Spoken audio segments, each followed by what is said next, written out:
हाय student, मी Bhalke sir आणि तुमचं खूप खूप स्वागत आहे आपल्या भालके सायन्स अकॅडमी यूट्यूब चॅनलवर.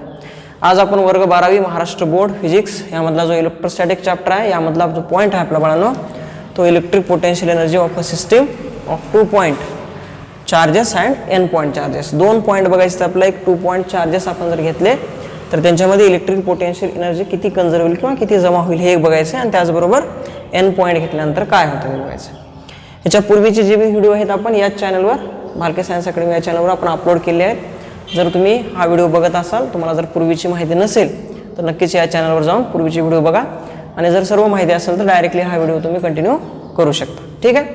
काय बघायचं आहे बघा मुलांनो, इलेक्ट्रिक पोटेन्शियल एनर्जी बघायचं आहे आपला कशाची, सिस्टीमची. ज्या सिस्टीममध्ये किती असतील आपल्याकडे 2 पॉईंट चार्जेस असतील, म्हणजे 2 आपल्याकडे एक चार्जेस असतील आणि त्या 2 चार्जेसमुळं त्या सिस्टीममध्ये तयार होणारं इलेक्ट्रिक पोटेन्शियल नेमकं किती होतं हे फाइंड करणार होतं आपण. आणि त्याचबरोबर आपलं काय बघायचं आहे बघा की जर त्याच सिस्टीममध्ये more than 2 charges we have to just take and what is the electric potential energy create in that system when we have to take n point charges. जर आपण एन पॉईंट चार्जेस घेतले यांचा अर्थ असा आहे की नंबर ऑफ चार्जेस हे कसे असतील, 2 पेक्षा जास्त असतील, मोर असतील. मोर दॅन 2 मुळे आपण 3 चार्जेस असतील, 4 असतील, 5 असतील, समथिंग 100-1000 पर्यंत सुद्धा चार्ज असू शकतो. तर या दोन्ही चार्ज ऑफ सिस्टीम आपण ज्यावेळेस कलेक्ट करू, एकत्र घेऊ, त्यावेळेस त्याच्यामध्ये नेमकं त्या सिस्टीममध्ये इलेक्ट्रिक पोटेन्शियल एनर्जी किती प्रोड्यूस होते आपण ते बघणार. ठीक आहे. आता electric potential energy of a system म्हणजे काय असतं नेमकं, तर बघा या ठिकाणी मी लिहिलंय the total amount of work done to assemble the system of charges by bringing them from infinity to present their location. Suppose करा एखाद्या आपण काय केलं, एक लोकेशन आपण गृहीत धरले, अजून केले या ठिकाणी, आणि मी काय केलं 2 चार्जेस इन्फिनिटीपासून घेऊन आले. हे क्यू प्लस आपला Q1 चार्ज आहे म्हणून, हा एक Q2 चार्ज आहे. दोन्ही चार्ज इन्फिनिटीवर आहेत आणि इन्फिनिटीवर चार्ज असल्यानंतर इलेक्ट्रिक पोटेन्शियल एनर्जी किती असते त्यांच्यामध्ये, डेफिनेटली 0 असते. आपण पूर्वी शिकले, मागच्या व्हिडिओमध्ये ह्याला मी याच्यावर क्लिअर एक्सप्लेनेशन दिले तुम्हाला. ठीक आहे. समजा हा पहिला चार्ज मी या ठिकाणी घेऊन आला, आपलं ही प्रेझेंट लोकेशन आहे या ठिकाणी. चार्ज पूर्वी होते आपले इन्फिनिटीवर, पण आपण कुठे घेऊन येणार आहोत त्याला, प्रेझेंट लोकेशनवर, म्हणजे या लोकेशनवर. सपोज हे लोकेशन मी काय केलं, सिलेक्ट केलं आणि या ठिकाणी समजा हा Q1 चार्ज या ठिकाणी घेऊन येतोय आणि त्याचबरोबर त्याच्या पाठीमागे Q2 चार्ज पण मी या ठिकाणी घेऊन येतो. ठीक आहे. म्हणजे आपलं लोकेशन आहे या ठिकाणी आपण Q1 चार्ज आणला आणि लगेच Q2 चार्ज आणला. तर हे 2 चार्ज इन्फिनिटी टू आपल्या ह्या प्रेझेंट लोकेशन पर्यंत घेऊन येईपर्यंत त्याच्यामध्ये जे प्रोड्यूस होणारं वर्कडन आहे, म्हणजे आपण ऍक्च्युअल त्याला इकडे घेण्यासाठी, आणण्यासाठी डेफिनेटली आपल्याला काय करावं लागतं, वर्कडन करावं लागतं. आणि ते वर्कडन किती आहे किंवा किती वर्कडन केलं जातं तेच वर्कडन कन्वर्ट होतं त्याच्या इलेक्ट्रिक पोटेन्शियल एनर्जी. कशाला म्हणायचं आपण इलेक्ट्रिक पोटेन्शियल एनर्जी, तर टोटल अमाऊंट ऑफ वर्कडन, पूर्णच्या पूर्ण वर्कडन मुलांनो टू असेंबल. असेंबल म्हणजे काय, दोन्ही चार्ज आपण घेऊन येणार आहोत. द सिस्टीम ऑफ चार्जेस, या ठिकाणी जे हे चार्जेस आहेत आपण हे सिस्टीम ऑफ चार्जेस या साईडकडून आपण या साईडकडे घेऊन येणार आहोत. आणि आणत असताना कुठून आणणार आहोत आपण मुलांनो, ते इन्फिनिटी टू प्रेझेंट लोकेशन. जे बी आपलं हे लोकेशन आहे या ठिकाणी मी काय करतो, इन्फिनिटीपासून त्यांना घेऊन येतोय. आणि असं घेऊन येत असताना मला करावं लागणारं जे बी वर्कडन असेल डेफिनेटली ते कन्वर्ट होतं कशामध्ये, इलेक्ट्रिक पोटेन्शियल एनर्जीमध्ये. आणि त्यालाच काय म्हणायचं आपण, electric potential energy of a system of charges. System of charges या पद्धतीने आपण याला डिफाईन करू शकतो. ठीक आहे. आपण जरा व्यवस्थित ह्याला आता बघूया. हे झालं जनरली डेफिनेशन झाली, पण आपण हे दोन्ही पॉईंटला जरा एक्सप्लेन करूया. पहिला पॉईंट काय आहे आपला मुलांनो, electric potential energy of a system of 2 point charges. 2 point charges मी या ठिकाणाहून इन्फिनिटीहून आपल्या प्रेझेंट लोकेशनला आणण्यासाठी मला किती वर्कडन करावं लागतं हे काढावं लागणार. ते वर्कडनच कन्वर्ट होतं कशामध्ये, इलेक्ट्रिक पोटेन्शियल एनर्जीमध्ये. ठीक आहे. तर तो किती असतो काय नाही ते आपण बघूया. त्याच्यानंतर आपण जर सिस्टीम ऑफ चार्जेस घेऊया, म्हणजे number of system of charges, यामध्ये किती असतील, 2 पेक्षा जास्त चार्ज असतील, 3 असतील, 4 असतील, 5 असतील, 8 असतील, किती का असेल ना, पण 2 पेक्षा नक्कीच जास्त असतील, त्याला आपण सिस्टीम ऑफ चार्जेस म्हणायचं. ठीक आहे. चला पहिलं बघू आपण, electric potential energy of a system of 2 point charges. हो का, 2 पॉईंट चार्जेसमुळं त्या सिस्टीममध्ये इलेक्ट्रिक पोटेन्शियल एनर्जी किती तयार होते, किती प्रोड्यूस होते, आपण ते अगोदर बघणार आहोत. ठीक आहे, बघूया. चला सपोज करा या ठिकाणी तुमचं काय आहे, लोकेशन आहे आणि तुम्ही काय केलात, एक पहिला चार्ज घेऊन आला.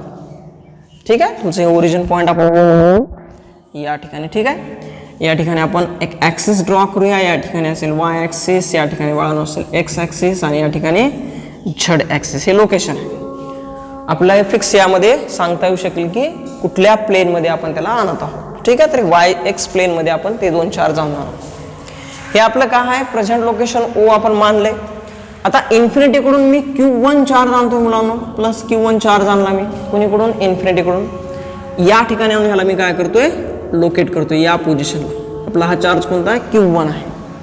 ठीक आहे, जनरली आपण हे पॉझिटिव्ह नेचरचे चार्ज घेत असतो का, तर याचं जे बी एक्सप्रेशन आहे मॅथमॅटिकल एक्सप्रेशन घेण्यासाठी आपल्याला थोडंसं हे इझी जाऊ शकतं, म्हणून आपण जनरली पॉझिटिव्ह चार्ज घेत असतो नेहमी. याचं नेचर कसं असेल, पॉझिटिव्ह Q1. ठीक आहे, पॉईंटला नाव आपण ए देऊया. पॉईंटला नाव आपण ए दिलं. मी एक चार्ज आणला बघा पहिला, Q1 चार्ज आपण ब्रिंग केला कुठून, इन्फिनिटी पासून तर आपल्या लोकेशनला. जे बी आपण पोझिशन आपण त्याची फिक्स केली आहे त्या फिक्स पोझिशनला किंवा लोकेशनला आपण चार्ज मिळाला. आता काय असतं माहित आहे का, ह्या चार्जचं ज्यावेळेस आपण इन्फिनिटीमध्ये विचार करूया, इन्फिनिटीवर ज्यावेळेस हा चार्ज होता त्यावेळेस त्याच्यामध्ये असणारी जे इलेक्ट्रिक पोटेन्शियल एनर्जी असते किती असते, डेफिनेटली 0 असते. मग मी त्याला घेऊन इकडं येतो, इकडं आणते वेळेस या चार्जला रेजिस्ट करण्यासाठी दुसरा कुठलाही चार्ज अवेलेबल नाही. Okay, so when we have to brought that charge from infinity to our fix position, then it does not have any another charge which have resist to their Q1 charge. That's why we have to bring easily to infinity at the our fixed position. Okay, आपण ह्या चार्जला इकडे घेऊन येते वेळेस कुठल्याही पद्धतीनं resist होणार नाही का, तर या ठिकाणी कुठली इलेक्ट्रिक फील्ड नाहीये किंवा पूर्वीचा कोणताही चार्ज नाही. त्यामुळे आपण सहजपणे या चार्जला इन्फिनिटीवरून काय करू शकतो, आपल्या फिक्स पोझिशनला लोकेट करू शकतो. कुठलंही वर्कडन करण्याची गरज नाही. म्हणजे या ठिकाणी जे बी वर्कडन आपण पहिलं वर्कडन म्हणूया, W1 म्हणूया आपण.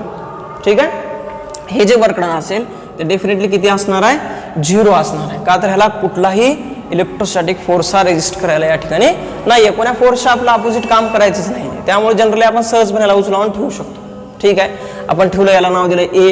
ह्या जे चार्जचं लोकेशन आहे आपल्या ओरिजिन पासून मानूया आपण किती आहे, R1 डिस्टन्सवर आहे. सपोज करा R1 डिस्टन्सवर या ठिकाणी आपला जो Q1 चार्ज मी काय केला, इन्फिनिटी पासून या ठिकाणी फिक्स पोझिशनला घेऊन आला. ठीक आहे, आता सेकंड ज्यावेळेस तुम्ही दुसरा चार्ज आणता ज्याला आपण नाव देऊया Q2, हा सुद्धा कुठं आहे, इन्फिनिटीवरच आहे. इन्फिनिटी पासून तर तुम्ही या चार्ज पर्यंत घेऊन येता याला. ठीक आहे, इन्फिनिटी पासून ह्याच्या इलेक्ट्रिक फील्डच्या बाहेर सपोज करा की इथपर्यंत ह्याची इलेक्ट्रिक फील्ड आहे, कोणाची, Q1ची. आणि Q1 ची इलेक्ट्रिक फील्ड जी बी आहे त्याच्यामुळे ह्याच्याकडे काय ना काही इलेक्ट्रिक पोटेन्शियल असेल. जे इलेक्ट्रिक किंवा इलेक्ट्रोस्टॅटिक पोटेन्शियल जे असेल आपल्या पहिल्या चार्जकडं, त्याला बाळांनो आपण V1 मानूया. ठीक आहे, किती असेल ते, Q1 divide by 4πε0 into R1.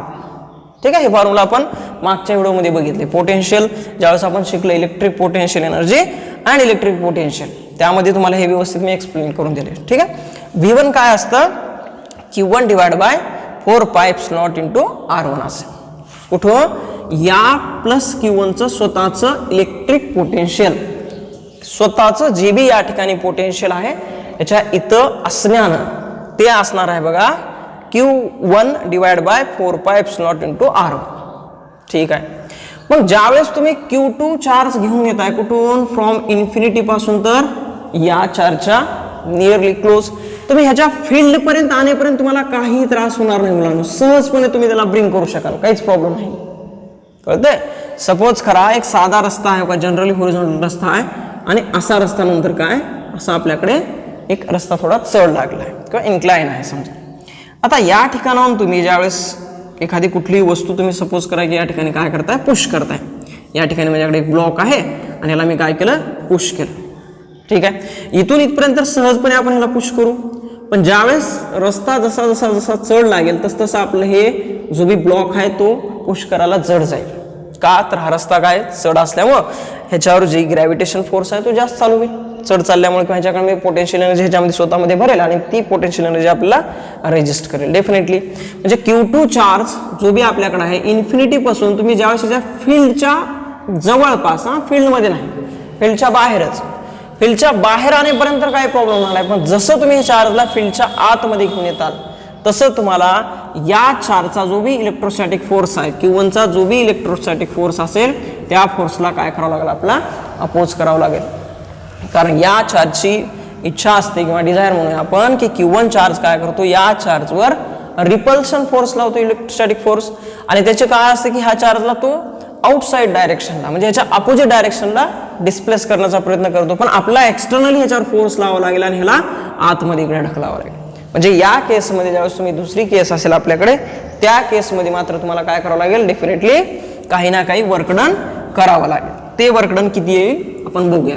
ठीक आहे चला मी काय केलं Q2 ला आणलं कशामध्ये ह्याच्या इलेक्ट्रिक फील्डच्या आतमध्ये घेऊन आलो आपण. चला बघूया आपण. ठीक आहे या ठिकाणी सपोज करा मी Q2 ला आणलो हा सुद्धा प्लसचा चार्ज आहे दोन्ही पॉझिटिव्ह नेचरचे चार्ज असतील. ओके ह्याचं जे डिस्टन्स आहे बघा आपल्या ओरिजिन पासून हे मानू आपण ह्याचं डिस्टन्स R2 मानूया. ह्या पॉईंटला नाव आपण B देऊया. ठीक आहे A पासून B पर्यंतचं जे डिस्टन्स आहे ते मानू आपण बघा किती ते आहे डिस्टन्स R12 A पासून B पर्यंत म्हणजे आपल्या Q1 चार्ज पासून तर Q2 चार्ज पर्यंतचं डिस्टन्स किती मानला आपण R12 का मानतोय कारण ओरिजिन पासून ह्याचं डिस्टन्स R1 मानलंय आपण आणि ओरिजिन पासून ह्याचं डिस्टन्स R2 मानलं. ठीक आहे म्हणून या दोघांमधलं डिस्टन्स आपण R12 मानायचं. चल आता जे बी या ठिकाणी डिस्टन्स आहे R12 आणि या चार्जचा जो बी इलेक्ट्रिक पोटेन्शियल असणार आहे इलेक्ट्रिक पोटेन्शियलच्या अपोजिट म्हणजेच इलेक्ट्रोस्टॅटिक फोर्स जो बी असेल या चार्जचा त्याच्या अपोजिट काय करावं लागतं याला या ठिकाणी वर्क करावं लागतं त्याला आपला या साईडकडून ब्रिंग करावं लागतं. म्हणजे मला असं लिहिता येईल जे बी आपल्याकडे 2 नंबरचं वर्कडन आहे ज्याला आपण W2 म्हणूया 2 नंबरचं वर्कडन ते किती असेल बघा Q1 divide by 4 pi epsilon naught into R1 bracket close करतो इंटू Q2. आता याचं जे बी इलेक्ट्रिक पोटेन्शियल आहे एवढा आहे आणि जो आपल्याकडे सेकंड चार्ज आपण Q2 घेऊन आला त्याच्याकडे या दोघांचा जो बी प्रॉडक्ट निघेल त्याला काय म्हणता येईल आपला W2 म्हणजेच वर्कडन. कोणाचं वर्कडन ह्या पहिल्या चार्जमुळे जो बी इलेक्ट्रिक फोर्स इलेक्ट्रोस्टॅटिक फोर्स सेकंडवर आपला हल्ला आहे आपण या सेकंड Q2 चार्जला या साईडला ढकलतोय म्हणजे काय ना काय आपला वर्कडन करावं लागेल कोणाच्या अगेन्स्ट चार्ज Q1 च्या अगेन्स्ट आणि जी वर्कडन येईल ते किती येईल Q1 divide by 4 pi epsilon naught into R1 आणि हा जो बी चार्ज असेल आपल्याकडे तो Q2 चार्ज असेल. ठीक आहे चल एवढं तुम्हाला समजलं असेल तर आपण थोडं इकडचं साफ करूया आणि पुढे घेऊ. ओके बघा आपल्याकडे काय आलं जे दुसरं वर्कडन आहे ते Q1 divide by 4 pi epsilon naught into R1 या ठिकाणी बाळांनो R12 असं लिहायला पाहिजे खरं तर R12 कारण रेडियस ही दोघातली जी रेडियस आहे ती या ठिकाणी R12 आहे. ज्यावेळेस मी याला मल्टिप्लाय करतो त्यावेळेस अगोदर काही गरज नव्हती. हा ठीक आहे चला तर आता पुढे जाऊन काय होईल बघा वर्कडन बरोबर मी ह्याला असं लिहू शकतो या Q2 जे आहे Q2 ना आपण काय करूया या पुऱ्या टर्मला काय करूया मल्टिप्लाय करूया. ठीक आहे सो या ठिकाणी असं होईल बघा मुलांना शेवटी Q1 into Q2 divide by 4 pi epsilon naught into R12. R12चा अर्थ असा झाला या Q1 आणि Q2 चार्ज मधलं काय हे डिस्टन्स आहे R1 R2 4 pi epsilon naught हे 4 pi आणि epsilon naught हे कॉन्स्टंट टर्म असणार आहे आणि या ठिकाणी Q1 आणि Q2 हे 2 चार्जेस आहेत. हे 2 चार्जेसमुळे या सिस्टीममध्ये मी जर दोन्ही चार्ज इन्फिनिटीवरून या ठिकाणी ब्रिंग केले तर या 2 चार्जमुळे या सिस्टीममध्ये तयार होणारं इलेक्ट्रिक पोटेन्शियल एनर्जी किती असेल बाळांनो ते W2. आता जनरली हीच इलेक्ट्रिक पोटेन्शियल एनर्जी असते मी याला असंही लिहू शकतो कसं बघा U बरोबर लिहू शकतो. U म्हणजेच काय असते इलेक्ट्रिक पोटेन्शियल एनर्जी असते जे की 1 divide by 4 pi epsilon naught आपला असं लिहिता येऊ शकतं आणि इकडे Q1 Q2 divide by R12 हे दोन्ही एकच आहे फक्त आपण थोडंसं याला सेपरेट करून लिहिले बाकी काही फरक पडत नाही. ठीक आहे तर हे झालं 2 जर आपल्याकडे चार्ज असतील 0.2 चार्ज असतील तर अशा केसमध्ये आपण इलेक्ट्रिक पोटेन्शियल एनर्जी या सिस्टीममध्ये किती स्टोअर होईल नेमकं ते बघितलं आपण. ठीक आहे आता काय करायचं आहे बघा सेम थोडंसं पुढे जायचं आहे आपला N पॉईंट म्हणले म्हणजे 2 पेक्षा आता जास्त चार्ज येतील बस 2 पेक्षा थोडे जास्त चार्ज येतील. ठीक आहे मी जरा असे डायग्राम वगैरे साफ करतो आहे आपण जर असं पुढं N चार्जेस असतील म्हणजे 2 पेक्षा जास्त 3 4 5 जर चार्जेस असतील एखाद्या सिस्टीममध्ये तर त्यामध्ये इलेक्ट्रिक पोटेन्शियल एनर्जी किती प्रोड्यूस होऊ शकते आपण ते बघूया. ठीक आहे चला ह्याला जरा साफ करून घेऊ आपण लगेच ते बघूया. ओके बघा आता आपल्याकडे जर समजा 3 चार्जेस असतील याच ठिकाणी हो का मी समजा चार्ज पहिला Q1 या ठिकाणी आणला या ठिकाणी Q2 चार्ज घेतला आपण बाळांनो आणि या ठिकाणी सपोज करा आपल्याकडे Q3 चार्ज. ठीक आहे हे पॉईंट आपला A असेल हा B असेल आणि हा आपण C नाव देऊया. हे आपलं ओरिजिन असेल, इथून ह्याचं डिस्टन्स मानलं होतं आपण किती आत्ता R1, हे डिस्टन्स किती आहे मुलांनो R2 आहे, आणि या ठिकाणाहून हे डिस्टन्स किती आहे R3 मानू आपण, ठीक आहे, R3 मानला आपण. आता या दोघांमधलं डिस्टन्स किती घेतलं होतं आपण मुलांनो R1 2 घेतलं होतं, तर या दोघांमधलं डिस्टन्स किती असेल, मी ह्याला कनेक्ट केलो या ठिकाणी बघा R3, मी या दोघांना जर कनेक्ट केलं तर किती असेल, पहिल्याचं ह्या ठिकाणचं R1 आणि हे किती आहे मुलांनो 3 आहे, सो R1 3 होईल. या दोघांना जर आपण कनेक्ट केलं तर काय होईल बरं, R2 3 होईल, ठीक आहे, या पद्धतीने. तर जे बी आपल्याकडे वर्कडन तिसरं येईल म्हणजे 3 पॉईंट चार्ज, आता 3 आले, 2 पेक्षा जास्त आलं म्हणजे सिस्टीम आली आपल्याकडे, ती किती असेल 1 / 4πε0 Q1 पहिला charge divide by R12 plus Q2 दुसरा चार्ज डिवाइड बाय R12, ठीक आहे. आणि या पद्धतीने आपण ह्याला R13 म्हणता येईल, R12. पण मी जरा हे साफ करतो डायग्राम, पुढे घेतो.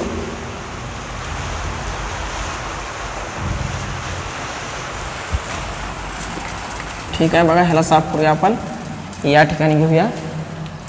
चला R1 काय म्हणतात मला इथं 3 म्हणायचं आहे आपला, R1 3, या ठिकाणी मी काय असेल R2 3 असेल, आणि ह्याच्यासोबत कोण आपण तिसरा जो चार्ज आहे आपल्याकडे Q3 त्याला आपण काय करणार आहोत, मल्टिप्लाय करणार आहोत.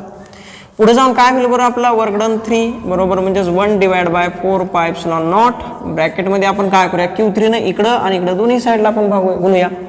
सो या ठिकाणी बाळांनो Q1 Q3 येईल डिवाइड बाय R13 येईल प्लस Q2 Q3 येईल डिवाइड बाय R23 येईल, ठीक आहे.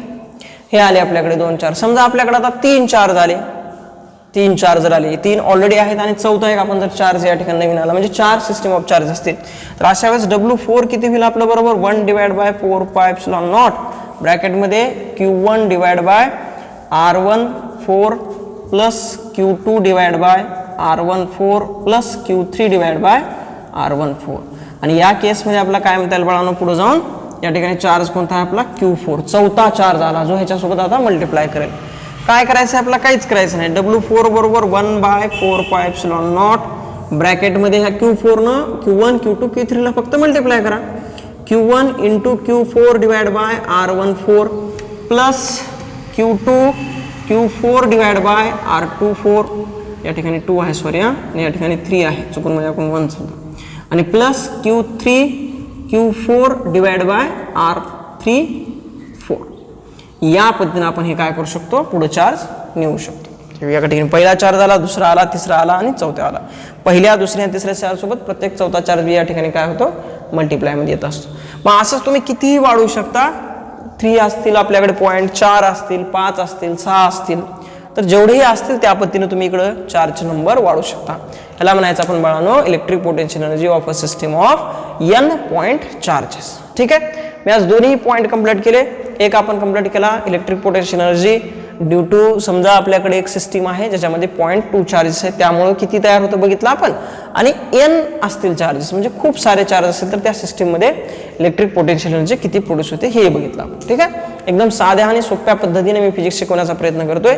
जर तुम्हाला हे समजलं असेल तर नक्की चॅनलला सबस्क्राईब, शेअर आणि लाईक करा. धन्यवाद.